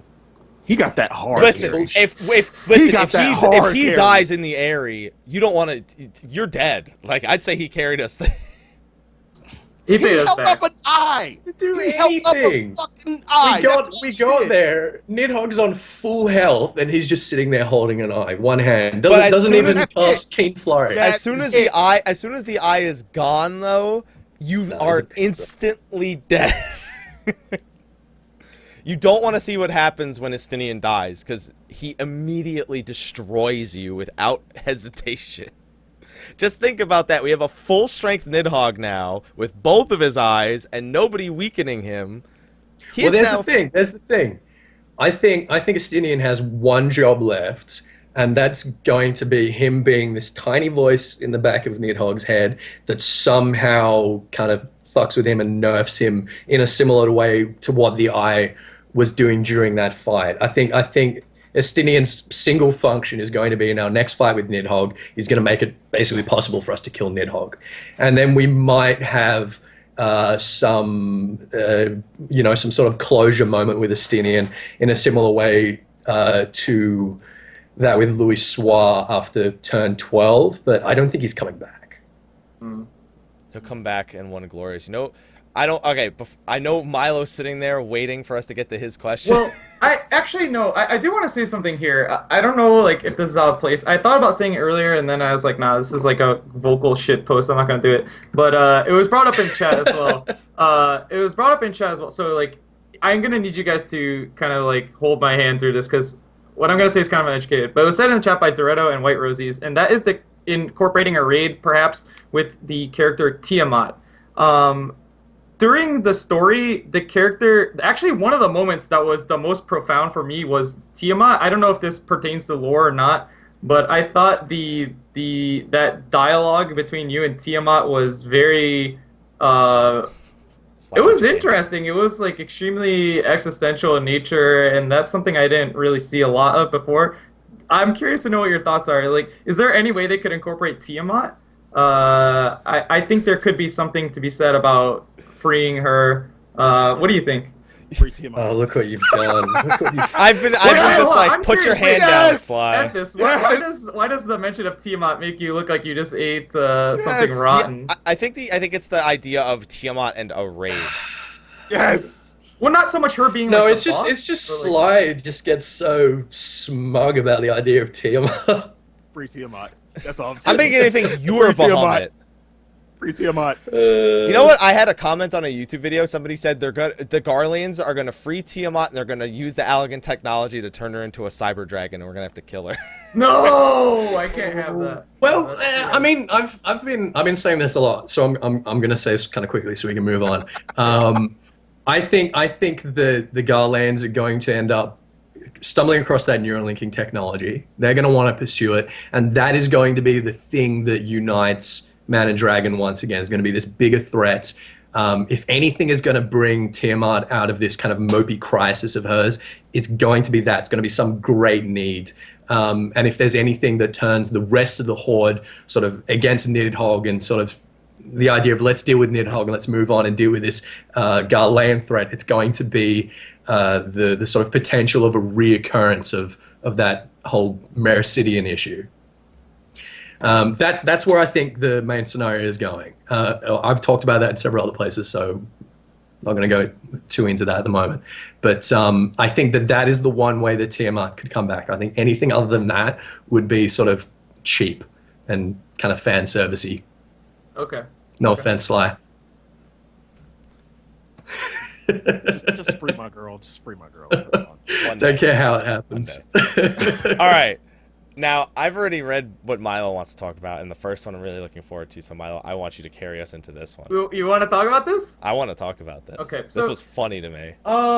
There are a lot of questions, like we mentioned. Like, these whole Q&A sessions are really cool for, the fact that the producer acknowledges some dude's individual question about something that doesn't really pertain to 99.9% of the audience. That's fine. I don't like it because, like, I just don't care about these, like, things like, are we gonna get a new carpet, like, furnishing? Like, I don't care. But there was an interesting one, and we were talking about class balance. So I guess the background is that throughout 2.0 to 2.57, I played Warrior exclusively, and then in this expansion, I changed to Scholar. And when the details about Deliverance came out and their new abilities, I was wondering, like, what's going to happen here? I was wondering if the accuracy bonus on Defiance would make you have to tank in Defiance, like you wouldn't have accuracy cap from the front without it, which isn't the case. And so the question was this. It was question 4. Let me find it here. The question was this. Even though they're a tank, warriors can deal a lot of damage. Will Paladin and Dark Knight be able to do similar amount of damage? That's a fair question. The response was, wow. The reason Warriors' DPS is high is because they have a debuff where they can decrease a target's slashing resistance. I mean, what? Yo, that's the only thing, right? I mean, like, so here's the thing. That one. The reason I laid the context, right, because I played Warrior for a long time. I enjoyed the class very much so. I thought that Warriors in 2.57 were perfectly balanced. Their relative DPS was legit and, not discredited, but they could not surpass, like, equally geared and skilled DPS, right? I thought that was fine because the trade-off is much like a Bard or Machinist. They have other contributions to the group than just DPS, namely defensive cooldowns and high health. The fact that Warriors do so much damage, I just think is not correct in terms of what else they bring to the table. The fact that they can do competitive DPS and tank, it means it just doesn't feel balanced to me. And the fact that they said it's because the slashing debuff is pretty hilarious. That pertains to Paladins and Dark Knights as well. Like, that was baffling. I think the issue is probably Fell Cleave. 500 potency attack that costs no TP, I think, is way too strong. And even though I like the Warrior class a lot, I mean, I just think that Warrior's damage is way too high. Way too high. And yeah, I know, like, every time I say this, people are like, oh, no, shut up. Warriors are fine. But I don't think that's the case. As someone who has played Warrior for years and enjoys the class, I really think that their DPS needs to be toned down. I really think so. And I'm curious to know what you guys think about this as well. I don't relate it to Fellcleave. And even then, they did say that part of Warrior's purpose, that is their utility. A Paladin brings you super great consistency. A Warrior brings you increased damage. Not like a Warrior can't tank anything a Paladin can, but they, home gang ain't no hollow ground. I think Equilibrium is the problem. Equilibrium in Deliverance makes you the most self-sufficient job outside of a Black Mage. You cannot run out of TP if soon as you have to use Equilibrium for the heal, sure, your resources go down the shitter. Yeah. But then you still have Fellcleave at no TP cost, or Inner Beast at no TP cost. You have abilities to fit in there to generate TP back without even needing a TP skill. Meanwhile, Paladins and Dark Knights especially Dark Knights, will run out of TP in almost no time at all. A Dark Knight that is off-tanking is probably the fastest resource-burning job in the game. And he also says a Dark Knight can do comparable damage to Warrior if the slashing debuff is provided to them. That is the most cute. incorrect statement I've ever seen. Oh, wow. It's just blatantly incorrect. Yeah, it's strange. I don't know. Maybe Yoshi knows something we don't. Maybe he's just really fucking good at Dark Knight.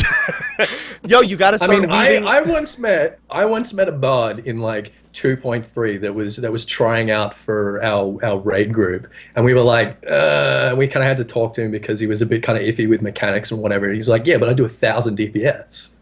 I'm like, per second? You know, I had to say it. You do 1,000 DPS. This is in 2.3. Like, nah, dude, we've passed you. And he's like, no, my passes is I do 1,000 DPS. So maybe Yoshi is just like that guy, only with Dark Knight. You gotta weave unmends in between your TP using ability so you don't get starved. Obviously. Yeah. I don't know. I think I like Warrior where it is. I don't want them to change it. And if they touch anything, I think Equilibrium's the only problem. I think that it has its trade-off, but we can't judge these things until Savage is out, really, because Alexander Normal, you could do everything in Deliverance. You could do everything in Sword Oath if you're geared and experienced enough with a group of 8 people you trust. That's true. In Savage, probably won't have those same opportunities. Felcleave is awesome, though. We'll see. I mean, it's cool. Like, trust me, it's really cool. I just think the issue is, like, even when you're... I mean, you have to imagine in Savage, there's going to be times where you are not tanking. And Deliverance, I think, is just... I'm talking about, like... I'm not talking about the actual numbers they put out. It's, like, relative DPS, I think, is too high. And then I thought, yeah, this question was funny just because the answer was just blatantly, like... it's just a slash deep. Now, we're just only talking about DPS. Do you think there's an imbalance in defensive capabilities? Well, no, that's the thing is I think they're fine as far as their defensive options. And, I mean, yeah, they don't have hallowed ground. What they cite specifically in the post, they cite specifically hallowed ground as, like, the antithesis. Oh, well, they don't have hallowed ground. But, I mean, they Vengeance is an extremely good cooldown. They have just so many, and I don't know. I just think the relative DPS of a class like that should not be as high as it is. But it's fun. It's really fun. I mean, I've been leveling Warrior, trying it out. Like, it's the fact that you can fit 3 500 potency attacks that cost no TP inside the window of a Berserk, and be getting the crit from whatever the Deliverance rat stacks are called. Like, it just seems too much to me. That's the only thing I would say about that. And not suffering from the damage reduction of Defiance. That's a big difference as well, which is not much different than not having Deliverance before Heaven's Word. I mean, you just didn't turn on Defiance. Now you have a stance. Right, and that was the trade-off. Yeah, you didn't get crit. You didn't get bonus crit, and you didn't have Inner Beast or now Felcleave. So I just wanted to mention that. And also, like, they don't mention the fact that Warriors bring the most crucial debuff in the game, or one of the most crucial, which is Storm's Path. And Dark Knights don't have 100%. They can't use it at all if they're not tanking. And when they are tanking, it doesn't have 100% uptime, so I think that argument's not valid either. It does stack with Path, though. That's true. But then you get into the argument of, like, what's a more efficient tank, Paladin or Dark Knight, and I think the answer is pretty obvious there. So, other than that, yeah, all these, like, mini questions about, like, new mounts and stuff like that, it's cool for the person who asked the question, but to everyone else, it seems kind of, like, just out of... It just seems, kind of superfluous, I guess. All right. Well, the only thing I really want to add to this, because we've had some pretty good discussions tonight, I think. Mm-hmm. Alexander Savage loot system. We talked about Alexander Normal before. The Savage loot system was the one thing I absolutely needed to see, and they saved it for the very end, those bastards. It is Coil with Ravana tokens, or totems, whatever the hell you want to call them. Mm-hmm. Every turn, you can only complete it. I guess I just called them turns by accident.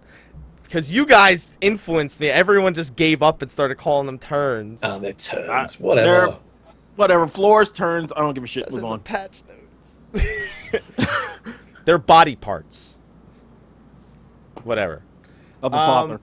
You can only complete them each once per week and be eligible for loot. You know, you can't do them over and over again to get it until you get what you want. The loot itself directly drops, and each clear gives you a token that you can spend on other gear if your RNG is shit on getting gear. Couldn't we have... other than minus the weekly logout thing, I like it better. I like it. It's a good system. A lot better. And even if you use the assist system, you still get a token if you haven't cleared it for the week. So even if you get no loot and you just have 7 people carrying you, you still get a token. To clarify, I see. that token, it's not like the ones we're getting in normal mode. You can use it on any piece of gear. It's like the... Well, I actually don't know. I have a feeling that each floor is going to be different. I don't think you'll get 4 of the same token. I think you'll get a token of the cuff and a token of the arm. And that way you can't, like, buy a floor 4 piece just from beating floor 1 over and over again. Okay, so you'd be able to buy anything. That's what I think. They didn't Okay. clarify. That's just how I would interpret it. That makes sense. Well, yeah. But this loot system is just superior, minus the fact that, yes, you are still at the mercy of RNG every week. But it still solves the issue of, I will get this piece. I will get my weapon eventually. I won't wait 23 weeks of not getting a spear from turn 13 anymore. Yeah. And also the fact that normal mode didn't have weapons that were showcased in the trailer. The armor showcased in the trailer was the Savage armor because it was dyed a different color as well. And they showcased the weapons, those teases. That's them saying, we're not going to show you normal mode stuff. Just here's Savage one. That was like Sly, with this new system, how many weeks is it going to take you to get your ring? I don't even fucking know. No, I want to hear it. With the current system that we have for like normal? No, or for Savage. Savage. How many weeks from the start of Savage until you get your ring? I'm calling it first week. First time whatever floor. First drop? Get it. No, don't see. You say that, and it won't happen, and I'll be waiting. God knows how long to get the fucking ring. However many weeks of tokens it takes. There you go. However many weeks of tokens. Sly, listen, I'm on your side with this. We just put him back in a really bad place. Sly, if it makes you feel any better, just send him back like 4 if it makes weeks. you feel any better, Man. I never saw the earrings or the wrists for. I mean, I eventually Ninja. saw this shit in the end. I never saw it. Ever. Even after it was farmable. So, don't give me shit. Don't give me that look, because I had it even worse. You at least saw it eventually. Is that the face that doesn't care? I'm still salty. I want to buy you a care mug that you just never fill. So you can say my care cup is empty all the This time. shit's always empty. It's always Always empty. And the only other things I really want to talk about, we touched upon with Milo's Dark Knight can do as much as Warrior. I thought that was hilarious. And the whole Get Good theme. My favorite was probably Ninjas. Ninjas and Machinists were my 2 favorite. Machinist, who is like, how do I be more efficient as a machinist? Keep your buffs up, use your abilities, and use Wildfire when it's available. Next question. Wow. And then Ninjas with the Mudra lag, where he's just like, I'm still having Mudra lag with my Ninja, and I'm having a hard time fitting it in with all the new skills. What should I do? Just give it some time. No, just time is not gonna fix that problem. Just give it some time, dude. just wait for the overall level of internet connectivity in the world to improve, and Just it'll wait be till just level fine. 3 communications goes out of business, and your connection's no longer passing through them. Yeah. That's an issue that Ethys probably doesn't understand, but everywhere else gets it because it's a terrible. No, I get the concept. Well, Okay. I mean, I have to pay for a tunnel service in order to be able to raid, and that's getting me usually about 250 ping. But that's understandable for you because there is, other than Japan, no server anywhere near you. Japan's pretty close. Yeah. It is pretty close. We just got really, really shit infrastructure here. And Ninja is not really Playing Ninja optimally on 250 ping, it's not possible. You just stop using, just never use ninjutsu. It's like, it's DPS loss for me at this point. I can't do it. It is a lot of the time not using unless you're just spamming shuriken. There's a lot of situations where it's just a DPS loss to be playing the class at all with that kind of ping, and that sucks. And I was trying to main ninja for a little while, and I was doing fine, but I don't know, something about not being able to min max is just It's frustrating, I think. I had the same experience with Ninja. I didn't feel like paying for a tunneling service, and I was just like, playing this without a tunneling service and without good ping is just frustrating, I guess, is the feeling I got, at least. Just go to Corthus Central Highlands. It'll all be better, I promise. Oh my god. For some reason, that's the best zone in the game to use Mudras outside of the lavender beds. I think it's because there's not so many packets being sent and received because of the way that the snow is textured. It's just one big thing. It's not individual textures. So it creates a situation where you don't have as much Mudra lag. Very strange, but as soon as you step into a raid, that goes to shit immediately. Yeah. It's unfortunate. Oh man. So that was a lot of stuff. And to think we barely touched on anything they said at the live letter. But we're getting afros, guys. Because it was a lot of fucking Yo, fillers. that's good. Coasters. There's going to be more coasters at Eorzea Cafe. Woo! You can get a Merlwub coaster, or whatever the hell. Wow. Look at this, just wiping his face. Just like, Ethys, you're the closest one. You got to go get coasters for us. Yes. I don't use coasters. So exactly, send them to us. Yeah. I could use them. It cost me to get to Japan and back and like eat at that cafe and bring you some coasters. It'd be about $5,000. So if you guys want to pitch in for some coasters, you know what? 10 years from now, and that cafe's closed, and everyone's like, "Oh man, remember that cafe? We could sell they those will coasters not for be worth $5,000. Maybe for the whole collection." No fucking way. No, I don't think so. All right. So, are there any points So that they I want food shit. No, I'm sure it's fine. Stop giving me that face. That face. I want a gif of that face you just made. Oh my goodness. So, is there any points that we want to nail home here with 3.01 in the live letter before we wrap things up? Get good. All right. Sly says get good. Anyone else? I'm all out. You're all out. You took it. Yeah, you took it all out with all your out. questions. Yeah. And Milo, any closing thoughts? I would say for people who may have been on the fence about trying to join a group and experience Savage Alexander, I would encourage you to give it a try. I think it's going to be very exciting, and I'm really looking forward to figuring it out as a community and sharing information and things like that. I would really encourage everyone, if they were on the fence, to give it a go. I think it's going to be a lot of fun, and be patient. I don't, dude. I gotta be real. I don't like the get good thing. Like, I don't know. I don't know. I would just say be patient, and open minded instead. And piggybacking off of that, Milo, what would you say to a person who doesn't have a static or doesn't have a group and wants to do Savage? So there's two ways of going about it. One is there's actually a subreddit called reddit.com/r/FFXIV recruitment. It's extremely active. They have like their own system where you can make a post if you're someone who's looking for a group, or if you're a group looking for someone. This is, to my knowledge, the absolute best way of finding that. Another option is to make a party finder saying, "Hey, I can play X, Y, and Z class. My hours are such and such. I'm looking for a group.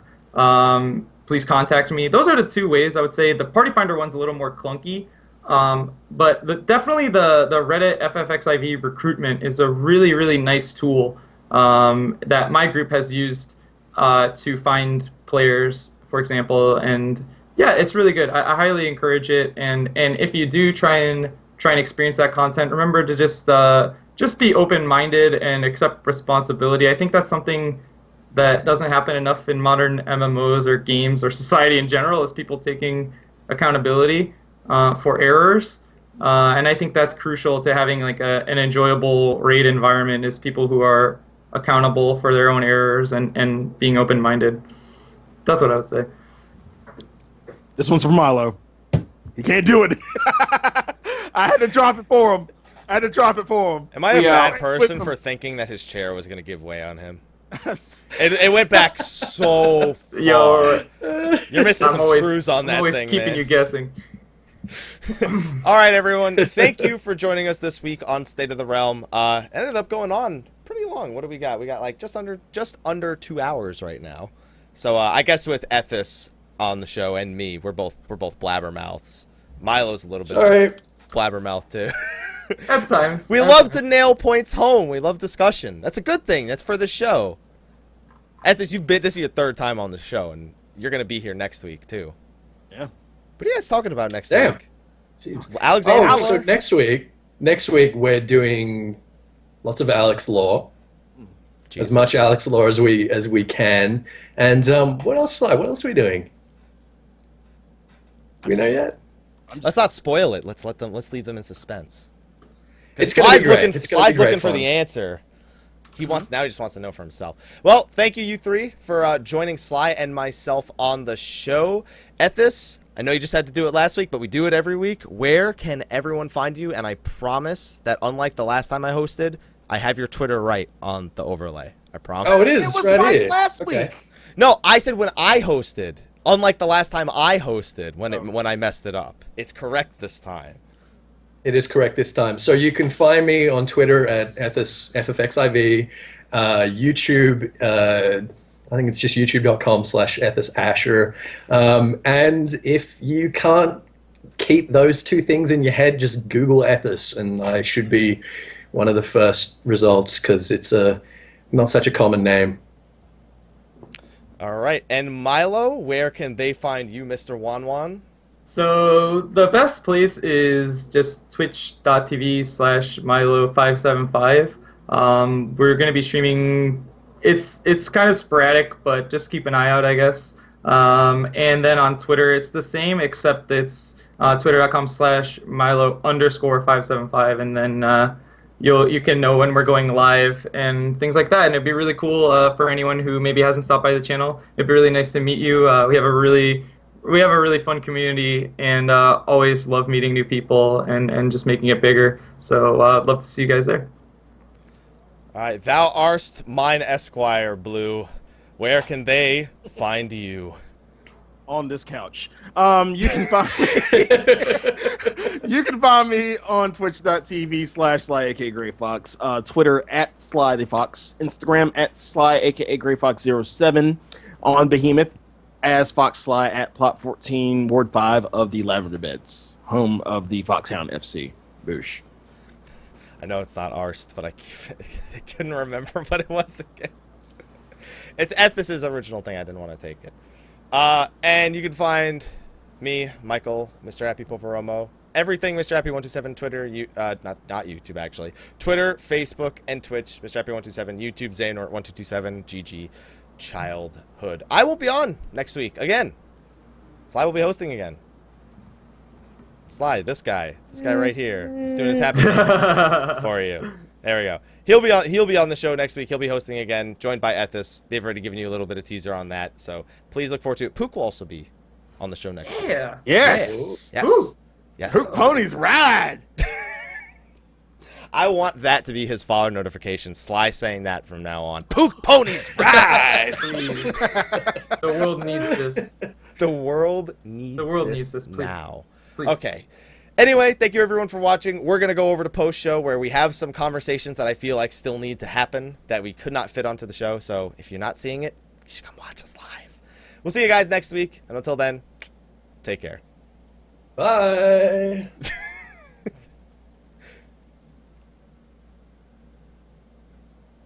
We have the most awkward sign-offs.